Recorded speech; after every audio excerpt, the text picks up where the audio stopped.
Boa noite, a paz do Senhor a todos. Sejam todos bem-vindos a mais uma ministração da nossa aula, da nossa escola bíblica.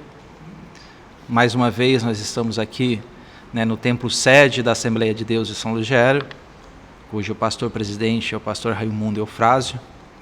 Nós estamos aqui ministrando a lição desse primeiro trimestre de 2024, o tema desse trimestre é o corpo de Cristo, a origem, a natureza, vocação da igreja no mundo, essa lição aqui.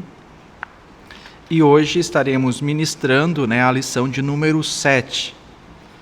O tema dessa lição é o ministério da igreja.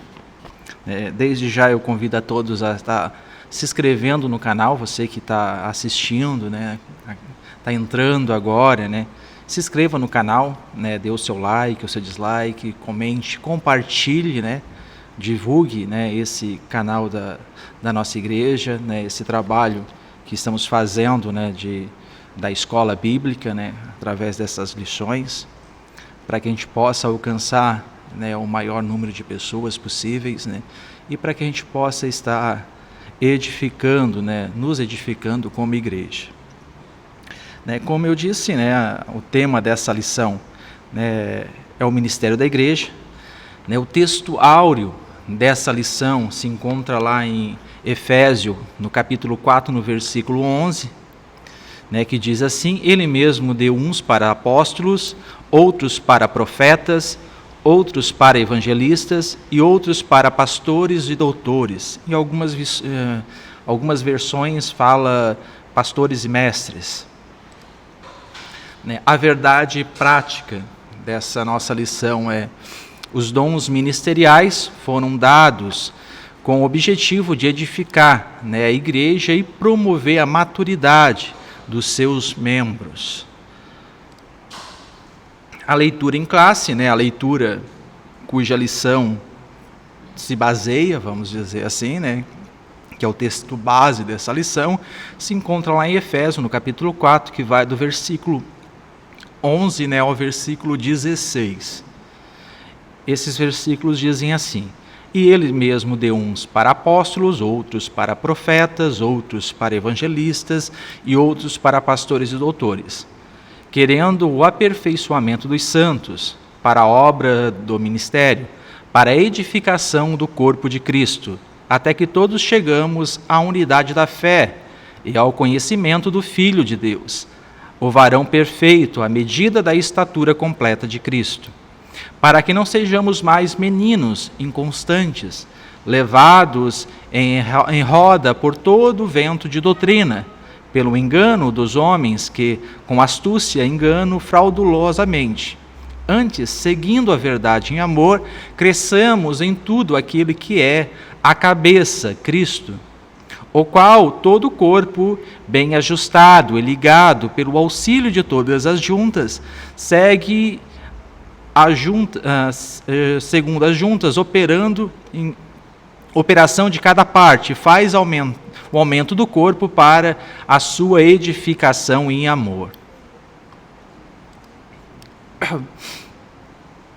Nessa lição, nós temos o objetivo de passar a doutrina bíblica a respeito do ministério sacerdotal, observado no Antigo Testamento e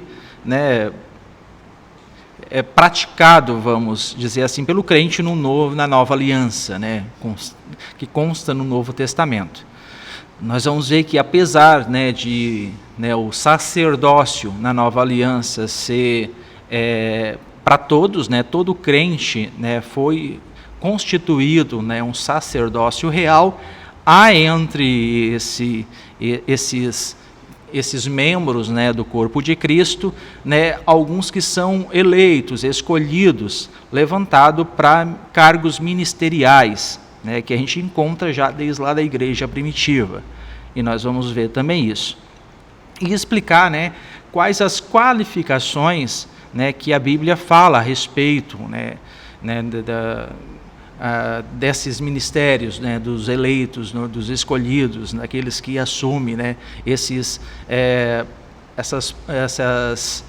cargos ministeriais, tanto, né, de natureza moral como de natureza social, né? Quais são as exigências para o exercício desse ministério?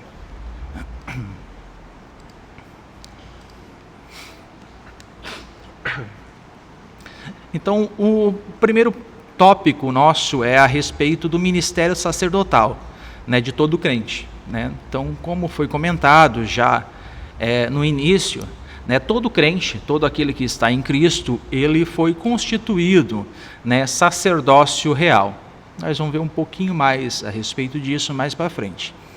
Mas para nós compreender, né, um pouco melhor a respeito, né, do significado, né, da importância, né, do que representa, né, esse sacerdócio, nós temos que partir lá do princípio, né? Lá o sacerdócio do Antigo Testamento. Nós sabemos que desde o princípio, né, com a queda, né, do ser humano, lá da humanidade, lá no Éden já, né, o homem, né, que tinha uma comunhão, experimentava uma comunhão plena, perfeita, um relacionamento íntimo com Deus, ele perde isso. A gente vê, né, o grau desse relacionamento, dessa comunhão que o homem tinha, né, com o relato lá de Gênesis, apesar de ser um relato curto, mas nos deixa bem claro, né, a respeito disso.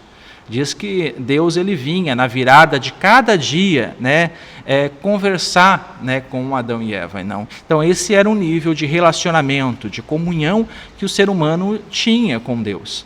Quando ele peca, ele quebra esse vínculo, ele perde essa comunhão, esse contato, né, esse relacionamento, ele deixa de ter com Deus. Mas Deus, na sua infinita misericórdia, né, proporciona, já provê, né, uma forma do ser humano se relacionar novamente com Ele, né, de se achegar novamente a Ele, de voltar novamente a ter um contato, um relacionamento com Ele. E isso através, então, de um mediador, de uma mediação, né, através de homens que eram levantados com o ministério de sacerdotal. No princípio, né, vamos primeiro ver a palavra, né, apesar de a gente, assim, no geral já saber, né, mas a palavra sacerdote, né, que vem do latim, né, sacer mais dós, significa dom sagrado. Então era alguém que levantado com um dom, capacitado para exercer algo. No hebraico, essa palavra tem origem no termo querem, que significa oficiante principal, né? Aquele que exercia um ofício, né? Era um ofício de liderança, um ofício importante, principal. Então esse é o significado, né, tanto, né, no latim, que é da Vulgata, né, a tradução bíblica, a Vulgata, né, tanto, né, do grego, né, a tradução que foi depois no hebraico, que depois foi para o grego. Né, no princípio, a gente percebe que essa relação, que esse relacionamento através, né, do sacerdócio era exercido por cada pessoa individualmente, né? A gente vê isso já lá em Gênesis mesmo, né, através de Caim e Abel, né? Logo depois da queda, né, logo após, é modo de dizer, né, séculos depois, né, Caim e Abel, eles vão perante Deus e levam a sua oferta, seu sacrifício. A gente conhece a história mais ou menos. O objetivo não é tratar, né, do sacrifício em si, né? A gente sabe que um foi aceito, o outro não foi rejeitado, mas o que a gente percebe é que cada um levava, né, a sua oferta diretamente perante Deus, né, oferecia o seu sacrifício, né, a sua oferta, né, cada um fazia essa mediação com Deus diretamente, cada um fazia, né, exercia o seu sacerdócio diretamente. Após o dilúvio, né, com Noé, a gente já começa a perceber que isso muda um pouco. né, passa a ser já papel, né, do cabeça da família, né, do patriarca da família, né. Noé, logo após o dilúvio, né, que ele desce da arca, ele oferece sacrifício, né, por toda a sua casa. Nós vemos isso também, né, através de Abraão, que oferece sacrifício em favor da sua casa, né. Em casa, não só questão de filho e esposa, mas da sua casa, todos aqueles que estavam debaixo, né, da sua autoridade, servos, servas, e todos aqueles que estavam ali debaixo da sua liderança, né, ele exercia esse sacerdócio. Nós percebemos isso também com Jó, quando nós lemos lá, já no início do livro de Jó, ali, diz que Jó ele oferecia sacrifício pelo número dos seus filhos. Nos dá ali a entender, deixar claro que ele oferecia sacrifício por todos os seus filhos. E ainda diz ali que aquilo ali era para que Deus perdoasse, acaso algum deles tivesse pecado contra Deus, né, blasfemado contra Deus no seu coração. Então, esse era a função do sacerdote. Depois, o próprio Jó, né, no finalzinho do livro de Jó, nós vemos que Jó ele é o primeiro que, pelo menos na Bíblia, que a gente vê que exerce um sacerdócio comunitário, né, não é mais direcionado apenas para a sua família ou para os seus ali da sua casa, mas para um número maior de pessoas, para uma abrangência maior. Quando os amigos de Jó vão embora e acontece tudo aquilo que aconteceu, né, e Deus chega para os amigos deles, aquilo que vocês falaram contra Jó não é verdade, vocês falaram que não é certo contra Jó, né, eu não me agradei daquilo que vocês falaram, agora vocês voltem lá, peçam para Jó orar por vocês e levem o sacrifício, que ele vai fazer o sacrifício e vai orar. E eu vou receber de Jó a oração e o sacrifício dele. Então ali nós temos, né, o primeiro sacerdócio comunitário escrito na Bíblia, onde, né, um homem, né, considerado por Deus justo, né, alguém capacitado de interceder por outros. Nós encontramos também no livro de Gênesis, né, Melquisedeque, né, que é citado lá em Hebreus, né, como sendo Jesus vindo da ordem de Melquisedeque e tal. Melquisedeque, que era rei de Salém, e abençoa Abraão, né, e recebe, né, o dízimo de Abraão, o despojo da guerra e tal. Então nós vemos que começa a haver, né, um sacerdócio comunitário, e vai se encaminhando até chegar, né, em Israel, onde Deus separa, né, a tribo de Levi, né, para o ofício do ministério, e mais especificamente, né, a família de Arão, a descendência de Arão, seus filhos, para exercer o sacerdócio. Então, de uma nação, né, uma família é escolhida para exercer o sacerdócio. Então, todo o povo, quando queria, né, pedir perdão, agradecer a Deus, né, ter um relacionamento com Deus, se relacionar com Deus, ia até o sacerdote, e o sacerdote, então, intermediava isso. E Israel, como nação, né, foi escolhida e eleita para exercer um sacerdócio diante do mundo. Aquela nação que, né, representaria Deus, ou que, né, guiaria, ou que, né, mediaria, né, Deus com o restante do mundo. Como nós percebemos, né, nessa nossa breve, né, explicação, né, como Deus, desde o princípio, né, ele já começa ali a trabalhar uma forma de o ser humano se reatar, né, de voltar a ter aquela comunhão com Deus novamente que tinha lá no princípio.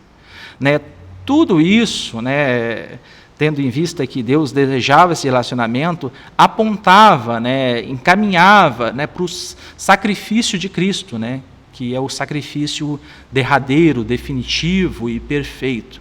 E o próprio Cristo como o sumo sacerdote, né, definitivo, né, que ofereceria, né, que entraria no Santo dos Santos e entregaria, né, o sacrifício, né, derradeiro por todos os pecados, né, com os pecados do mundo. João Batista, né, quando recebe Jesus, lá quando Jesus está indo a João Batista lá para ser batizado, João Batista aponta para Jesus e diz: esse é o Cordeiro de Deus que tira o pecado do mundo, né, apontando para Jesus como o Cordeiro que seria, né, sacrificado, né, e em função do pecado da humanidade. Mas ao contrário daquele sacrifício, né, de animais que apenas apaziguava, né, a ira de Deus, né, como uma dívida impagável que apenas se pagava, vamos dizer assim, o juro, mas jamais conseguia se pagar o capital, vamos dizer assim, né, apontava para Cristo, que viria e teria condições de quitar a nossa dívida. Né? Então, esse sacerdócio apontava, né, para o ministério de Jesus e para a obra de Jesus, que é consumada lá no Novo Testamento. Né, quando ele vem, morre, né, entrega a sua vida e o seu sangue é derramado, né, como diz a Bíblia, né, para a remissão dos pecados. Né, o seu sangue todo é derramado para pagar os pecados, né, da humanidade. E ele, como sumo sacerdote, né, como nós encontramos, né, no livro de Hebreus, né, ele entra no Santo do Santo, ou seja, na presença de Deus, né, entrega o seu sacrifício. Está aqui o pagamento, né, pelo pecado da humanidade. Né, e todo aquele que recebe esse sacrifício, aceita e reconhece, né, tem o benefício disso. Né, a partir desse momento, né, todo aquele que está em Cristo deixa de necessitar de um mediador. No momento da morte de Jesus, o véu do templo ele é rasgado de cima e embaixo. Aquela necessidade de ter um mediador que entrasse todos os anos lá no Santo dos Santos, levando o sangue daquele animal e aspergir sobre o propiciatório, lá sobre a arca, para apaziguar, né, a ira de Deus, né, para receber o perdão de Deus, não precisaria mais, porque o ser humano já teria acesso direto. Nós encontramos isso, né, em algumas passagens, né, de Hebreus 4, 16, 10, 19, em várias passagens onde, né, nos incentiva a entrar com ousadia na presença de Deus, né, buscar a misericórdia, a graça de Deus. Então, nós temos esse livre acesso. Né, nós somos constituídos agora sacerdócio real. Né, todo crente em Cristo, né, todo o corpo de Cristo é um sacerdote. Né, e a igreja como um todo, como nós vamos ver um pouquinho mais para frente, né, exerce esse sacerdócio diante, né, do mundo. E assim como, né, no Antigo Testamento o sacerdote oferecia, né, sacrifício pelo povo, alguém que estava lá grato por uma bênção recebida, ia lá no templo e levava uma oferta, e o sacerdote recebia e apresentava a Deus, ou um pecado de omissão, de culpa, de expiação, levava lá e o sacerdote oferecia. Agora, isso vem de nós mesmos. Não para a expiação do nosso pecado, não para a nossa salvação, mas por gratidão e amor. Né? Em Romanos 12, 1 diz, pela misericórdia, irmãos, pela misericórdia de Deus, eu rogo que apresentai vossos corpos como sacrifício vivo, santo e agradável a Deus, que é vosso culto racional. Então, a nossa vida em obediência, diariamente, é um culto racional, é um sacrifício agradável a Deus. Então, nós, assim como os sacerdotes que ofereciam o sacrifício, agora o sacrifício é a nossa vida entregue no altar de Deus todos os dias. De que forma? Né, buscando fazer a vontade de Deus, né, renunciando, né, a tudo aquilo que desagrada e fazer aquilo que agrada a Deus. Apresentar os nossos corpos, em vez de usar o nosso corpo, os nossos membros, né, de forma que não agrada a Deus, usar de forma que agrada a Deus.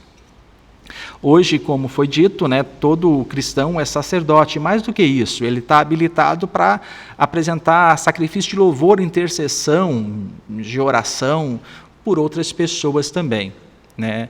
Onde na antiguidade ele não podia, agora através de Cristo ele pode, ele tem esse livre acesso.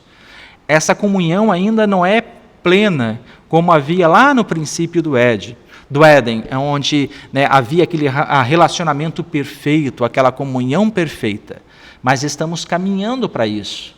Né? Na eternidade, né, quando tudo for consumado, esse relacionamento perfeito e pleno será, né, reestabelecido e para todo sempre.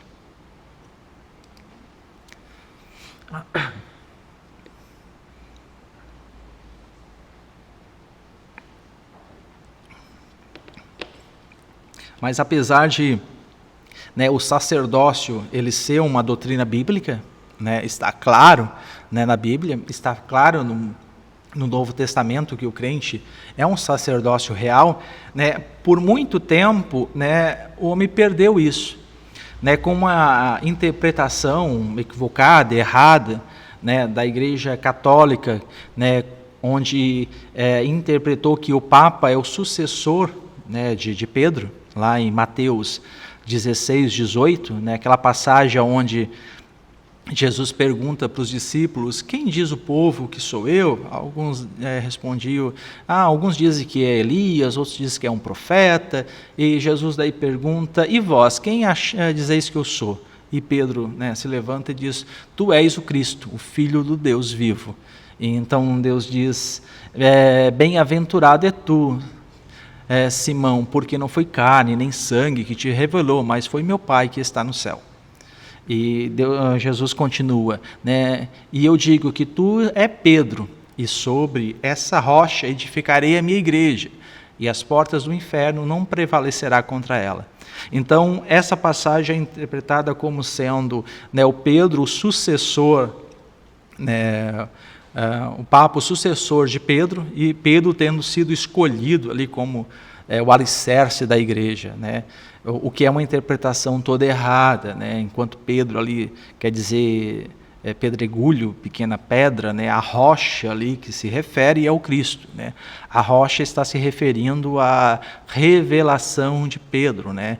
Quando diz que tu és o Cristo, né? Então aquela rocha é essa revelação de que Jesus é o Cristo. Toda a nossa fé ela é alicerçada, né? Toda a nossa vida espiritual, toda a nossa vida na presença de Deus é alicerçada nessa convicção de que Jesus é o Cristo, que Ele veio, morreu e ressuscitou e pagou os nossos pecados. Então é sobre essa rocha, sobre essa afirmação, sobre essa verdade que toda a igreja está alicerçada, e não sobre uma pessoa.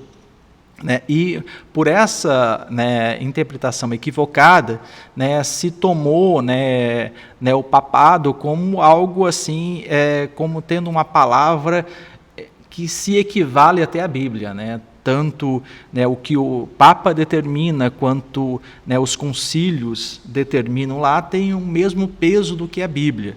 E, infelizmente, algumas dessas resoluções e determinações acabam até invalidando algumas passagens bíblicas. E, em função disso, né, dessa ideia, né, por praticamente 1.200 anos, né, as pessoas, né, o povo em geral, foi impedida de ler e interpretar a Bíblia por si mesmo. E passaram a ver, né, o sacerdócio, né, na figura ali do bispo, do padre, do monge, enfim, né, como sendo um mediador, através do qual eles poderiam ter acesso a Deus. Acaba voltando aquela ideia lá do Antigo Testamento. Então, começou a se pensar que para se ter, por exemplo, o perdão, era necessário ir até o sacerdote, confessar os seus pecados e ele ali então dá a absolvição. As missas eram rezadas em latim, o povo não tinha acesso à igreja e era comum se dizer que aquele que lesse a Bíblia e que não tivesse o chamado, que não fosse do clero, enlouquecia. Eu cheguei a experimentar isso. Quando eu comecei a ler, hoje é difícil ter uma casa que não tenha Bíblia. É difícil não ter uma Bíblia numa casa, né? E nós tínhamos aquela Bíblia bem grandona, católica, que é a mesma Bíblia evangélica, né? Tirando os livros apócrifos, mas são os mesmos textos, né? E quando eu comecei a ter um interesse, comecei a ler, queria, né, entender o que estava ali, começar a compreender, né, o que estava ali, comecei a ler, né? A mãe chegou para mim: só não lê demais isso daí que enlouquece, quem lê demais a Bíblia fica louco, né? Porque essa era a ideia que se passava, né, que as pessoas, né, que não fosse, né, do clero, que não fosse, né,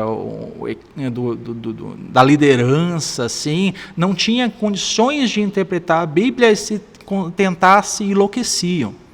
Esse era o ponto. Então as pessoas foram bloqueadas novamente de ter acesso a Deus.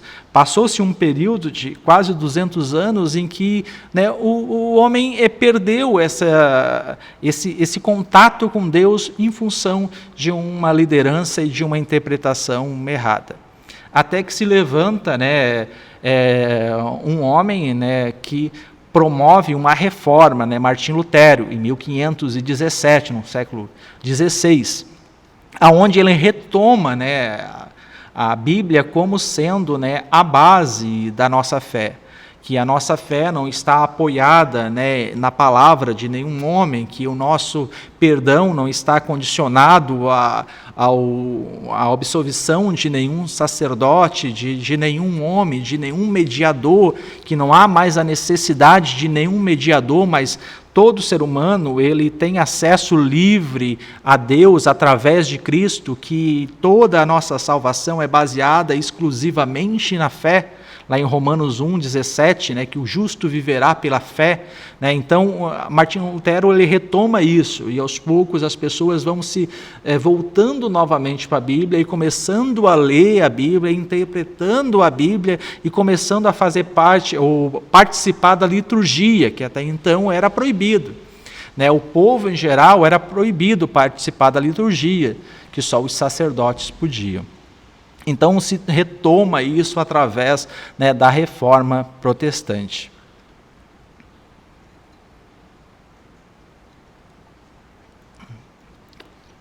Com isso a gente encerra esse primeiro tópico, que tinha o objetivo, né, de falar sobre a doutrina, né, do sacerdócio, né, universal do crente, né, na nova aliança, né, e que todo crente ele tem esse livre acesso, ele é um sacerdócio real, né, uma compreensão, né, disso para que a gente possa dar continuidade nessa lição, para que a gente possa entender o que significa isso. Né, a partir disso, a gente vai começar a ver agora a questão, né, nesse tópico 2, a estrutura ministerial do Novo Testamento. Ou seja, né, como a igreja, né, como né, o ministério da igreja instituído no Novo Testamento, ele é estruturado. E o primeiro ponto a ser levantado aqui é o ministério quíntuplo, né, que vem de 5, né, quíntuplo.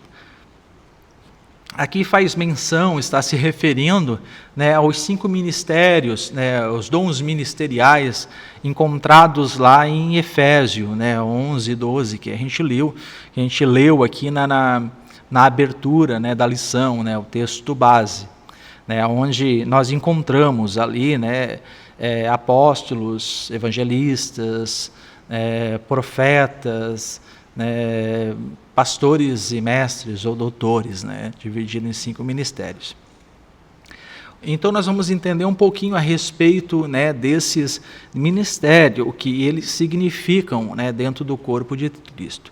É um estudo, um assunto bastante amplo, né, que às vezes exige bastante aprofundamento, até uma compreensão, mas o objetivo é nós ter uma compreensão assim sólida, né, geral, clara, a respeito desses dons ministeriais que fazem parte, né, da estrutura ministerial, né, da igreja, né, conforme o Novo Testamento. Então, o primeiro deles é o apóstolo. Existe na Bíblia o apóstolo posicional, né, assim classificado, né, para o melhor estudo, né? Não está ali na Bíblia apóstolo posicional ou funcional, mas para se ter um entendimento, né? O apóstolo posicional é aquele que viram a Jesus, foram chamados por ele, estiveram presentes na sua morte, na sua ressurreição, né? Aquele que presenciaram, que receberam diretamente o ensinamento de Cristo. Esses são os apóstolos, né, posicionais. Mas, como esses apóstolos, eles até foram, né, citados, né, que o seu nome estaria lá no muro, né, da Nova Jerusalém. Consta lá em Apocalipse 21, né, versículo 14, né, que o nome dos apóstolos estariam lá, né. Ou seja, eles representando a base de uma nova construção, ou seja, né, o fundamento, né, da igreja, desse ministério, dessa obra, né, a ser realizada através da igreja. E existe, né, o apóstolo funcional. Esse é aquele que é capacitado por Deus para desbravar muitas vezes, para fundar igrejas, né, expandir o reino de Deus. É comum, às vezes, nós encontrar, hoje às vezes nem tanto, mas era muito comum, né, nós encontrar pessoas que tinham, né, essa característica, esse ministério, né, esse dom, essa capacitação de ir em lugares que ainda não havia sido anunciado e começar a anunciar, evangelizar e fundar igrejas e abrir igrejas e iam indo e desbravando, né, esse é o apóstolo, né, funcional. Não é o apóstolo posicional, no sentido, né, lá da igreja primitiva, mas é o apóstolo funcional, né, nos dias de hoje, né, a palavra, ali, segundo a palavra de Efésios. Né. O outro que nós encontramos, né, que tem que é um outro ministério, né, um dom ministerial, né, seria o profeta, né? O ministério do profeta, naquele estilo que a gente encontra lá no Antigo Testamento, né, que ele se isolava, que ele ia lá, né, e profetizava para o rei, ou para uma corte, ou para uma autoridade, ou para o povo, e se retirava e vivia isolado, tal. Esse profeta, nesse formato do Antigo Testamento, se encerrou, né, com João Batista. Ele foi o último, né, a voz que clama no deserto, João que, né, ficava lá afastado, ia lá e profetizava contra, né, um rei ou as autoridades e voltava para lá e tal, né, ele foi o último, né, de Ageu e Zacarias até João Batista teve ali um silêncio de 400 anos, né, durante esses 400 anos nenhum profeta se levantou em Israel, né, e João Batista foi o último. Mas hoje nós temos, né, o profeta, não nesse sentido, mas no sentido, né, de liderança. Hoje o profeta, ele não é tido, né, como alguém que está ali isolado e se levanta e profetiza e sai. Não, mas os dons ministeriais nós vamos compreender, entender daqui para frente, nós vamos ver isso, que os dons ministeriais, eles são dados, né, a pessoas que são chamados para exercer liderança. Então, esses dons ministeriais nós vamos encontrar naquelas pessoas que exercem lideranças. Uma igreja saudável e equilibrada, ela vai apresentar, né, de forma clara na sua liderança, no seu corpo, né, de liderança, esses ministérios. Todos esses ministérios estão ali. Por quê? Porque a Bíblia diz, né, nós lemos, que esses ministérios foram, né, distribuídos para o aperfeiçoamento da igreja. Né, e não é uma pessoa, ali a palavra não diz que e Deus deu alguém que vai receber o dom de apóstolo, de profeta, de evangelista, de mestre, de pastor, tudo junto. Não. Ele diz que ele deu uns para apóstolos, outros para evangelistas, outros para profetas, outros para pastores, outros para mestres. Ou seja, né, é um conjunto de pessoas que recebe dons ministeriais diferentes e que juntos trabalham para o aperfeiçoamento da igreja. Então, os dons ministeriais, nesse caso que nós estamos falando, o dom ministerial de profeta, não pode ser confundido com, né, o dom espiritual, o dom de profecia, que é diferente, né? Qualquer um, né, da igreja pode, né, eventualmente, receber o dom de profecia e profetizar, né, aonde Deus mandar, enviar, e da forma que Deus orientar. Mas é diferente, né? O ministério de profeta, ele exerce, né, um cargo de liderança. Nós vamos compreender isso um pouquinho mais para frente, quando nós vemos, né, alguns títulos encontrados, né, na liderança da igreja mais para frente. Então, para nós compreender isso, né, o profeta é aquele que tem uma voz, né, de Deus, né, aquele que, quando fala, né, as pessoas têm a convicção que Deus está falando, aquele que tem, quando fala, as pessoas veem nele a autoridade da palavra de Deus. Alguém que, quando fala, as pessoas respeitam, ouvem e têm confiança. Então, o dom ministerial, né, de profeta, ele é encontrado, né, em pessoas de liderança. Enquanto o dom de profecia, né, dom espiritual de profecia, ele pode ser encontrado em qualquer membro da igreja.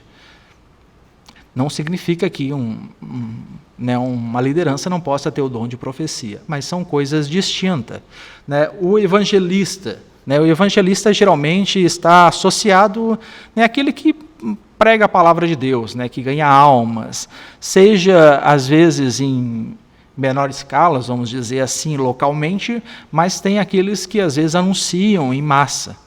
E uma das características, né, do evangelista, principalmente de massas, ele tem às vezes dons extraordinários, dons que atraem a atenção assim, da massa, assim como nós vemos, né, nos apóstolos, né, que foram os primeiros evangelistas, né, que através de dons extraordinários, de milagres extraordinários, atraíam multidões, né? Então, o evangelista ele tem esse dom, né, de ganhar almas, de evangelizar, de levar o evangelho, de conduzir as pessoas a Cristo, né? É diferente, né, assim, de outros ministérios, né? E a gente vai compreender isso, né, quando concluir todos eles aqui, a gente vai, através da aplicação, a gente vai conseguir entender um pouco melhor. Mas os outros dois que nós temos é o ministério de pastor, né, e depois o ministério de mestre. O ministério de pastor, o pastor ele tem aquela ofício, né, de apacentar, né, as ovelhas, de cuidar, de zelar, de alimentar, né, aquele que está ali mais próximo, que conhece melhor as ovelhas, né, aquele cuidado, né, do rebanho, né, enquanto, né, o mestre ele tem assim uma característica de protetor, né, de proteger, né, a verdade em defesa da igreja contra heresias, né, de promover, né, o amadurecimento dos cristãos, né, por meio assim do desenvolvimento de doutrina, né, e também da organização de conhecimento, né. O mestre, ele quando ouve uma coisa errada, uma heresia, ele sente no coração assim arder, ele quer corrigir, ele quer mostrar, porque ele tem isso no coração, esse desejo de proteger a verdade, né, de zelar pela verdade, zelar, né, pelo conhecimento, né, assim legítimo da palavra de Deus. né, o seu ensino, tanto doutrinário, né, ele é um ensino organizado, estruturado, é aquele que o conhecimento dele não é apenas assim, às vezes aleatório, mas você vê, né, um conhecimento estruturado, organizado, né, que passa essa visão assim num todo, né? Então nós encontramos dentro da igreja, né, na liderança da igreja, né, e essa é a diferença, né, dos dons espirituais dos dons materiais, né, os dons ministeriais são dons dados a pessoas que são escolhidas para exercer determinados ministérios à frente da igreja. Então os dons ministeriais eles estão contidos na liderança, né, do corpo de Cristo. Eles estão ali para conduzir a igreja e são vistos, reconhecidos, né, e assim assimilados pela igreja. Agora nós vamos entrar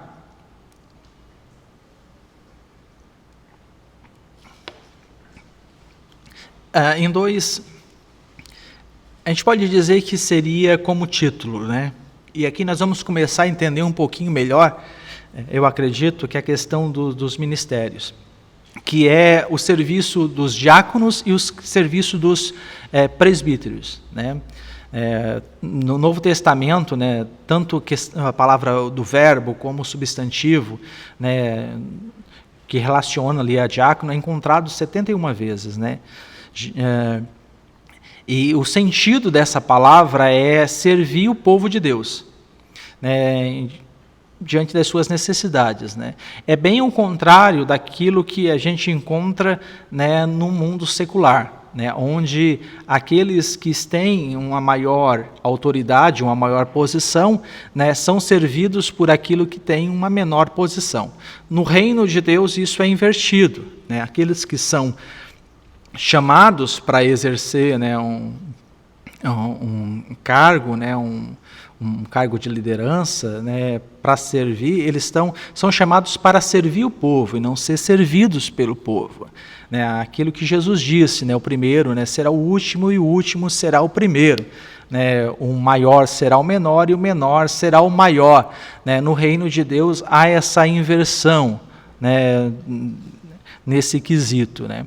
O diácono, aqui nós, para deixar claro, nós não estamos falando do diácono na questão assim de título, né? Porque às vezes é comum nós encontrar, né, pessoas, né, que sejam com o título de diácono, mas não têm, né, o chamado, né, o ministério diaconal. Biblicamente falando, né, o diácono que foi chamado para servir. A gente encontra, às vezes, na igreja, aquela pessoa que gosta de servir, que gosta de estar ajudando, de estar servindo, de estar cuidando, de estar, né, indo ver as necessidades de alguém, atender a necessidade de alguém, exatamente assim como o diácono, né, estabelecido no livro de Atos, quando foram chamados e levantados, né, para cuidar das necessidades, né, das viúvas, né, dos órfãos, aquelas pessoas que estavam ali para ministrar nesse sentido, assim. Então nós encontramos pessoas que têm esse dom do diaconato, mas nem todos que têm, né, o título diácono são diácono. A gente compreende, né, que dentro, né, de ministérios e do nosso ministério, né, existe, né, esse galgar, né, auxiliar, diácono, presbítero, evangelista, pastor, tal. Mas aqui nós não estamos falando do título, né, mas de alguém que, né, tem realmente o chamado para o diaconato, esse chamado para servir. Né, enquanto, né, o presbítero, né, encontrado também no Novo Testamento, né, mais de 66 vezes, né, 66 vezes, né, esse termo ele está relacionado, né, aos anciões, a homens, né, experientes na fé, maduros, homens, né, com tempo de caminhada com Deus, e eles são tratados, né, como anciões, né? Nós encontramos em passagens como Atos 14, 23, 20, 17, O que nós, apesar então o que nós percebemos aqui que o presbítero, ele é essa pessoa experimentada, aquele que está, à frente da igreja, aquele que às vezes são chamados, para liderar a igreja. E é justamente nessas lideranças, tanto de diácono como de presbíteros, essas pessoas que são levantadas para fim de liderança, que nós encontramos os dons ministeriais. Nem todos que são levantados, às vezes, para diácono e presbíteros, têm o chamado ou a vocação para algum dom ministerial, para algum ministério. Não necessariamente, mas é nessa liderança que é encontrado esses dons ministeriais. Então, os dons ministeriais, eles são extremamente importantes na igreja, na estrutura da igreja. Todos esses ministérios, esses homens chamados, levantados para exercer um ministério para aperfeiçoamento da igreja, aquele que tem o dom de evangelizar, de ganhar alma, aquele que tem o dom de apacentar, de cuidar, aquele que tem o dom de ensinar, de doutor, de mestre, aquele que tem o ministério, dom ministerial, me refiro, de profeta, todos esses que fazem parte do corpo de obreiro e estão à frente das igrejas, assim como na igreja primitiva, que tem nessas pessoas que nós encontramos esses dons ministeriais.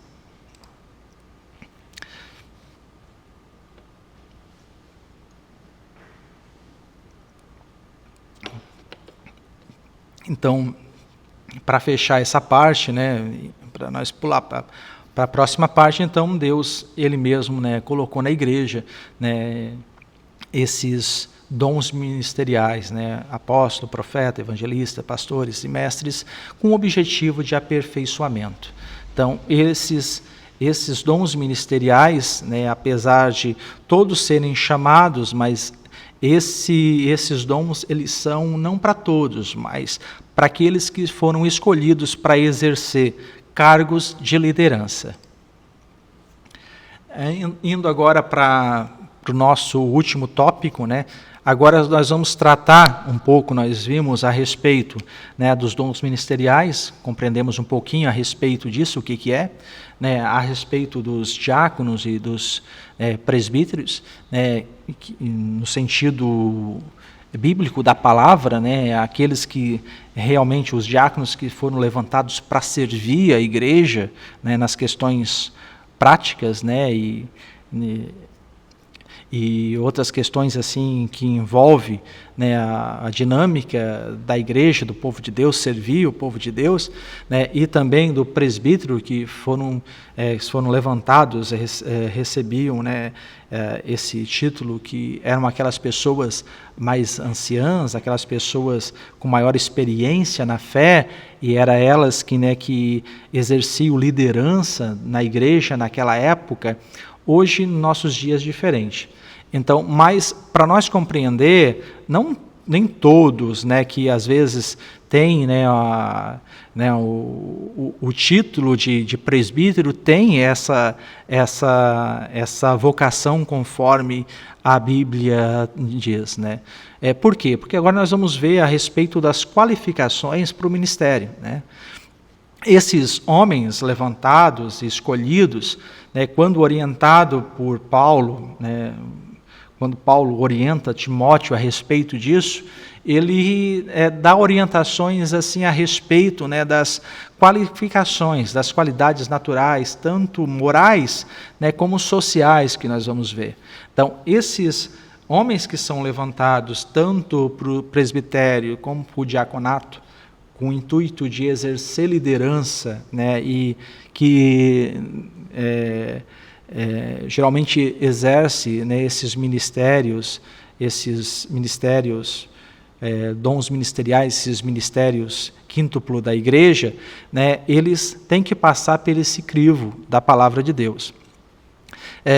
O apóstolo Paulo, né, falando para Timóteo, todo aquele que almeja, né, esse ministério, né, excelente obra deseja, ou seja, é um desejo muito bom, é um desejo excelente, todo aquele que quer servir a Deus no ministério, que deseja servir a Deus através de um cargo de liderança, né, todo aquele que almeja, né, um dom ministerial, né, todo aquele que é escolhido, quer ser chamado e quer ser capacitado, isso é excelente.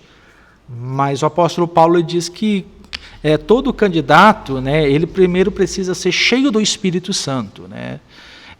E esse ser cheio do Espírito Santo não é uma pessoa apenas que determina, né?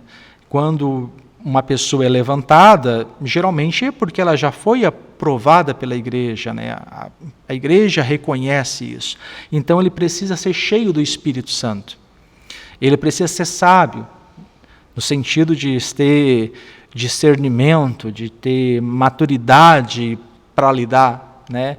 E a maturidade nem sempre vem com tempo de fé. E, geralmente, a regra mas há exceções. A gente sabe que tem pessoas que passam, né, muito tempo na presença de Deus, né,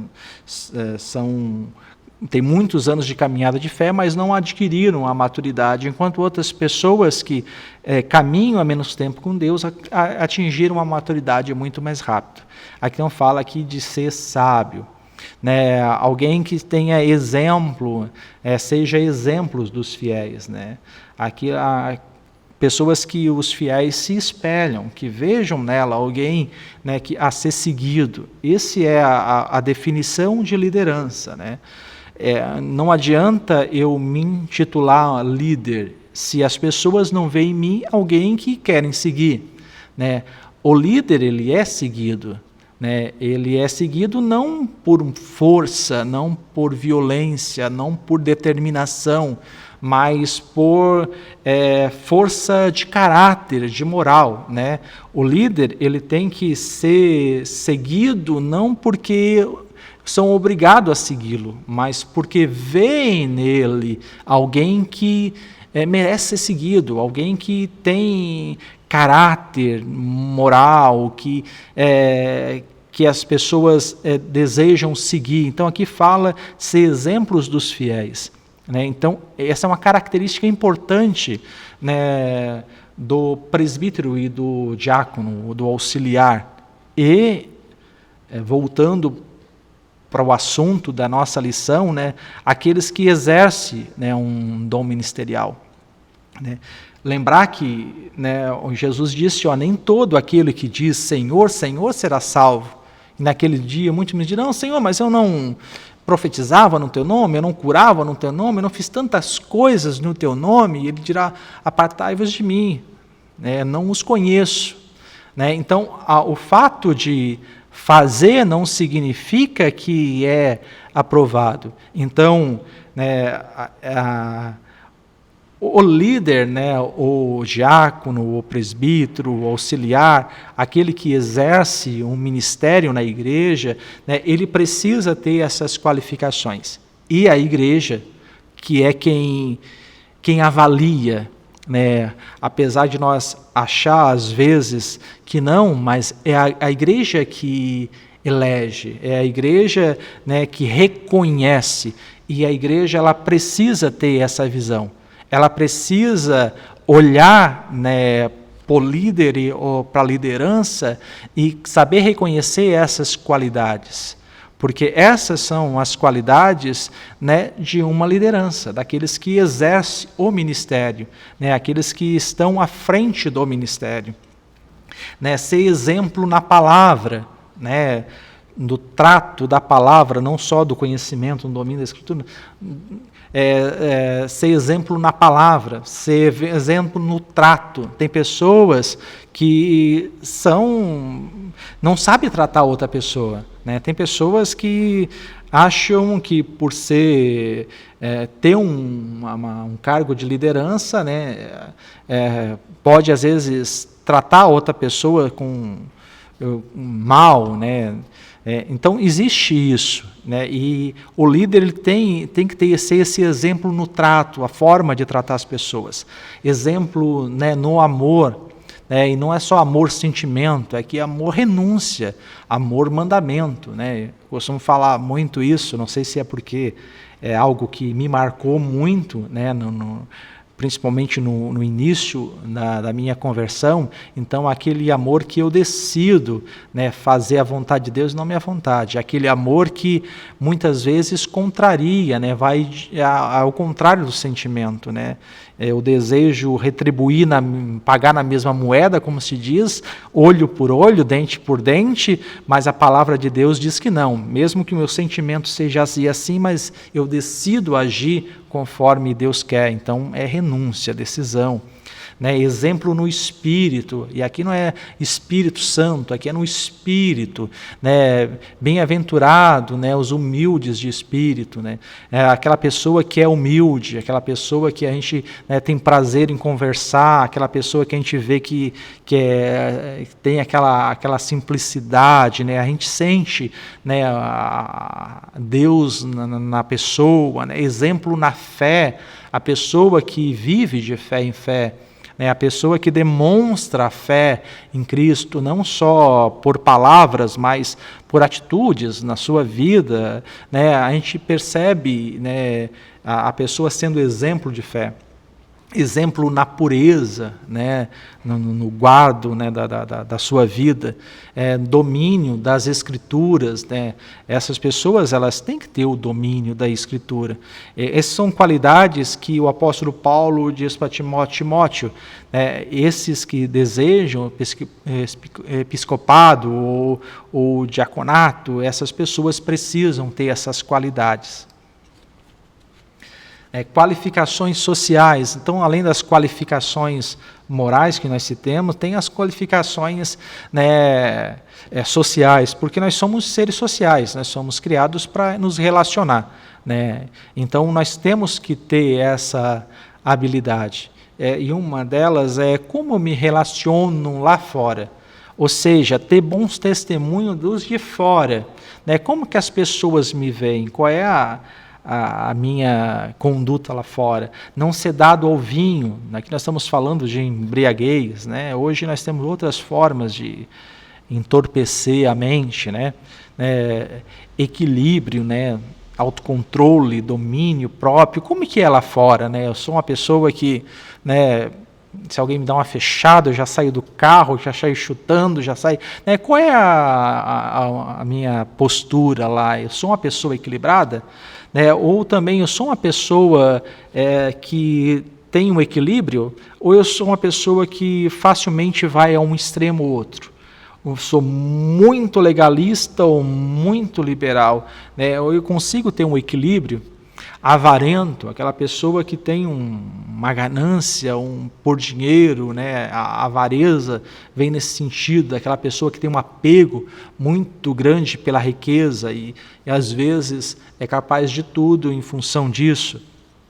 Né? E também que não haja, né, nenhum escândalo público. Ele deve ser também humilde, né, manso e submisso. Não ser soberbo e também orgulhoso. Essas são qualidades sociais, né, que quando a gente lidar, né, com essas pessoas, né, essas lideranças, e aquele que quer exercer, né, alguma liderança na igreja, precisa ter essas qualidades, né, ser humilde, manso, submisso, né, não ser soberbo e também não orgulhoso. Isso é tudo fruto do Espírito. É aquela pessoa que realmente, né, experimentou, né, a conversão, não que não seja salvo, mas aquela pessoa que, além de aceitar Cristo e decidir por Cristo, né, experimentou, né, na sua vida realmente uma transformação, uma mudança. Né, realmente tem essas qualidades, né, geradas pelo Espírito Santo de Deus.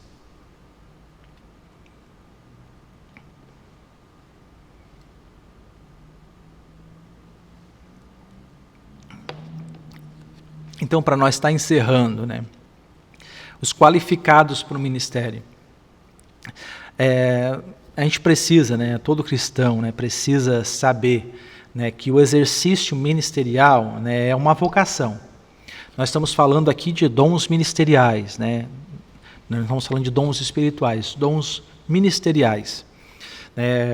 Todo cristão, ele precisa saber que é uma vocação, né? E nós primeiramente somos chamados. E todo aquele que é chamado, Deus depois capacita, né? E nos capacita para a obra que Ele chamou e também nos capacita para uma batalha espiritual, né? Todas as vezes que em algum momento, né, eu tive que exercer qualquer posição de liderança, eu sentia, né, um peso espiritual. Né? Quando você é chamado, né, para fazer uma liderança, liderar qualquer coisa, né, você está assumindo, né, uma posição de batalha. Em Efésios 6, lá 10 em diante, né, a nossa luta não é contra carne e sangue, mas sim contra principados e potestades. Então, todo aquele que é chamado, primeiro tem que ter em mente que aquele que é chamado, Deus capacita. E aquele que é capacitado, não só para a obra, mas também para vencer essas batalhas. E está ciente que quando se coloca nessa posição, né, de liderança, você vai sofrer retaliação no mundo espiritual. Você vai sentir o peso, né, dessa posição. Porque quando você se decide em fazer algo em prol do reino, do crescimento, né, da igreja, do corpo de Cristo, você vai sofrer essa oposição, né, espiritual, de demônios, e Deus vai te capacitar a suportar isso. Então, encerrando, né, a nossa lição, né, essas qualificações nos deixam claro, né, que o exercício ministerial na igreja são, né, para o aperfeiçoamento da igreja, não é para promoção pessoal, né, é para o aperfeiçoamento da igreja. Então, Deus chama, escolhe e capacita visando o aperfeiçoamento do corpo de Cristo. E quando Ele chama, né, Ele capacita, né, Ele ajuda a gente a vencer, né, isso. Então, toda a igreja, né, ela é chamada para sacerdócio real. Então, toda a igreja ela tem esse sacerdócio, né, ele tem esse livre acesso a Deus, e diante do mundo ele exerce esse sacerdócio, assim como Paulo disse, né, somos embaixadores de Cristo, né, nós somos representantes de Cristo, né, mas os dons ministeriais são reservados para aqueles que são chamados para cargo de liderança.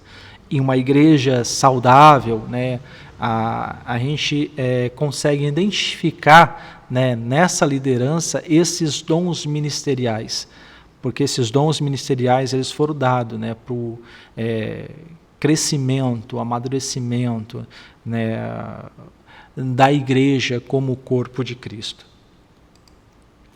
Então essa é a lição de hoje, né? É uma lição bastante mais didática, assim, né? Mas espero que tenha esclarecido um pouco a respeito, né, do sacerdócio, né, a respeito dos dons ministeriais, o que eles são, né? A gente não chegou a entrar em dons espirituais porque não era o objetivo, né? Mas há uma diferença entre os dons espirituais e os dons ministeriais, né?